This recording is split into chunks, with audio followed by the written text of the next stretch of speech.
સેવિકી સંસ્થાઓ બધી હતી, ગામમાં પણ બે ચાર ઘર એવા હોય જે તત્પર હોય. ગામમાં એક રાજદૂત હોય પણ એ લગભગ સેવામાં જ હોય, આપણે અનુભવ્યું છે. તો મોટો માણસ કોને કહેવાય? એક વાત કહી દઉં પછી આપણે તો શેઠની દીકરીના લગ્ન હતા અને એમાં ખરીદી કરવા માટે ગયા. સુરત બોમ્બે માર્કેટમાં ખરીદી કરી, અઠવાડિયા સુધી ખરીદી ચાલી. પછી છેલ્લી 2 કલાક હતી ત્યારે એ શેઠે પેલા દુકાન માલિકને કીધું કે ભાઈ વેપારીને કે હવે થોડા ઓછી રેટના બતાવો કપડા. શું કામ?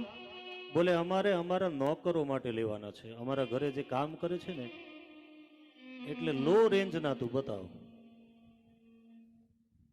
ખરીદી કરીને આવી ગયા. પછી ઘરે પેલું કચરા પોતા કરવા વાળી કામવાળી જે બાઈ આવતી હતી એમણે એડ્રેસ લીધું કે માલકીન ક્યાંથી લાવ્યા તમે? હું પણ ત્યાંથી લેવા માંગુ છું. એટલે એ પણ ખરીદી કરવા માટે ગયા. 2-3 કલાક ખરીદી કરી, પેલા હળવા ખરીદી કરી અને પછી એ કામ કરવા વાળી બેને પેલા શેઠને માલિકને એટલું કીધું કે હવે છે ને ભાઈ ભારેમાંથી બતાવો. કેમ? તો કે અમારે અમારા માલિક માટે અને એના પરિવાર માટે ખરીદી કરવી છે, એટલે ભારી બતાવો. હવે કોણ નોકર થયું અને કોણ શેઠ થયું તમે વિચાર કરો. કોણ મોટો? આધ્યાત્મિક દ્રષ્ટિમાં તો પેલી કામવાળી મોટી છે સાહેબ. કોણ મોટું છે? આપણા ઘરે આપણા દીકરા દીકરીના લગ્ન હોય અને લગ્ન પ્રસંગે હજારો રૂપિયાના લાખો રૂપિયાના ફટાકડા ફોડી નાખતા હોઈએ.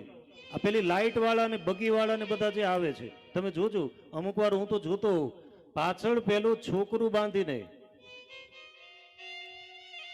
200-500 રૂપિયાના રોજમાં પેલી રાત્રે અંધારામાં બગીની લાઇટ ઉપાડવા વાળી પેલી બેન જે બિચારી મજૂરી કરતી હોય, પાછળ જોડીમાં છોકરું બાંધેલું હોય, 250 જણા જાનમાં સોફા પહેરીને આટા મારતા હોય, બરોબર? અને 4-4 બંગડી વાળી માંથી 8-8 બંગડી વાળી માંથી ઉતરે. પણ એમણે પેલી બેનને કીધું છે કે બેન તું રહેવા દે, તારા દીકરાને સાચવ, હાલે 1000 રૂપિયા તું રાખ બક્ષીસ, આવું કીધું છે. જ્યારે આવું કહેતા આપણે થઈ જશું ને ત્યારે આપણે સાચા ધાર્મિક કહેવાશું સાહેબ. જેને ને કરુણાતર છોડી તેની કિંમત ફૂટી કોડી. જેને ને કરુણાતર છોડી. માનવતા તો હોવી જોઈએ ને. શું હોવું જોઈએ? માનવતા હોવી.